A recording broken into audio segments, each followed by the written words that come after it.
Hi, I'm HM1 Doll. In this video lecture, I'm going to be discussing the PB840, how to set the circuit on the machine and get it on a patient. So to begin, again, this is your Purent to Benton 840 ventilator.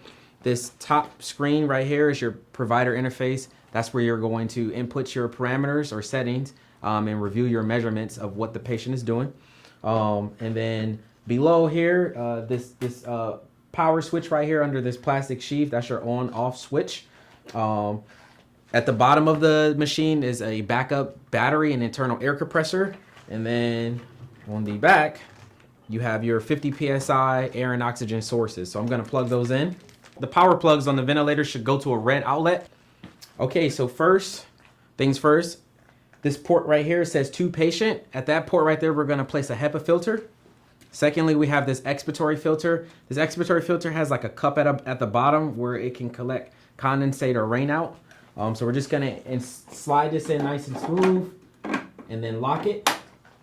Next, we have a bacterial viral filter. We're just gonna put it at the end of this expiratory filter. Next, we have the circuit. So with our PB840 circuits, we use what we call dry circuits with a passive humidifier or an HME, which is a heat and moisture exchanger. I'm just gonna put that at the end of the Y right there. And then we're gonna connect our circuit. When turning on the ventilator, you wanna make sure you remove the red cap so that it can sense that it's not a patient there. So then we're gonna go here, we're gonna turn our ventilator on. It's gonna go through its pre-use check.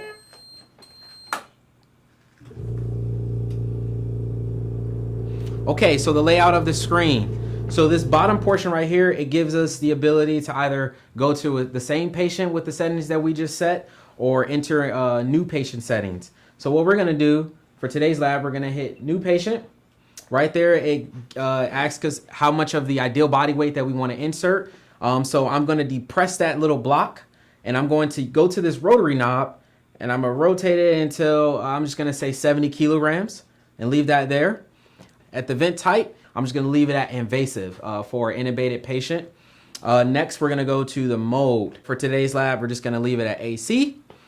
Our mandatory type in the ICUs, volume control, assist control for our adult population is the most common. So I'm just gonna leave it at VC right there. Then we can go to our how we want the patient to trigger the ventilator. I'm gonna leave it at flow. Just gonna leave it at flow. And then at that point, I'm gonna hit continue. So when I go to the continue screen, right now we're just looking at this bottom box right here. At the top in this little top square, you can see that we're still VCAC. And at this point, now we can dial in our prescription or our parameters. So I'm just gonna start with the rate. Again, you depress the rate until it turns to this salmon color or orange color there. And then we're gonna twist the rotary knob. Let's say, I'll just say 14 today. Tidal volume, I'm just gonna turn it down to an even 500 milliliters. Flow, we'll leave the flow alone. Trigger sensitivity, the higher you go, the harder it is for the patient to trigger the ventilator. The lower you go, the easier it is. And then PEEP, we're just going to turn to 5. Oxygen, we just intubated our patient, so we're just gonna give them 100%. So once you've set all of your parameters, you're essentially ready to ventilate. So I'm just gonna take the circuit. I'm gonna hit accept. Now I was waiting for my patient, grab my patient, connect my patient. And now we're ventilating.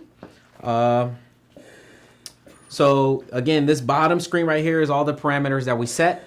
This top box right here, top rectangle right there, that's where you will find your scalar waveform. So you have pressure over time, inspiratory flow over time. The very top screen right here is our measurements, our return values coming from the patient. You got your peak inspiratory pressure, the very far left hand. You got your mean airway pressure, IE ratio, respiratory rate, exhale tidal volume, and then exhale minute ventilation. To silence the alarm, you can just hit silence.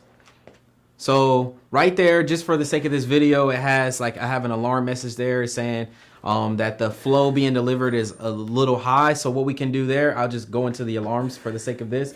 Just go down into the alarms. These tabs right here is telling me what the patient is doing. Like on my respiratory rate is at 14, which is what we set, but my minute ventilation is a little high.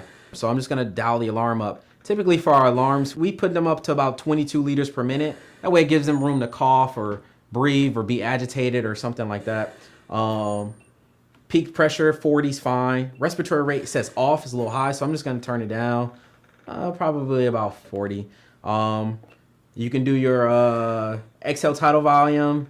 Let's turn it up to like 900 or something like that, and then just hit accept for the alarms. So that is the Aperiton Benton 840 ventilator.